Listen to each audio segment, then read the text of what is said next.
Welcome to our channel. പഴഞ്ചൊല്ലുകൾ ഭാഗം 1. അകക്കണ്ണ് തുറപ്പിക്കാൻ ആശാൻ ബാല്യത്തിലെത്തണം. അകത്ത് കണ്ടത് പുറത്ത് പറയില്ല. അകത്ത് കത്തിയും പുറത്ത് പത്തിയും.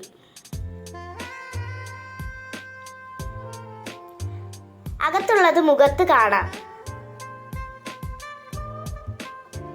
അകലെയുള്ള ബന്ധുവിനേക്കാൾ അരികെയുള്ള ശത്രുവാണ് നല്ലത്. അകവും പുറവും ഒരുപോലെ. അക്കരെ നിൽക്കുമ്പോൾ ഇക്കരെ പച്ച. അംഗവും കാണാൻ താളിയും ഒടിക്കാം. അച്ഛൻ ആനപ്പുറത്ത് കയറിയാൽ മകന് തഴമ്പുണ്ടാകുമോ? അംഗം വെട്ടിയാലേ നാട് പിടിക്കാനാവൂ. Thanks for watching.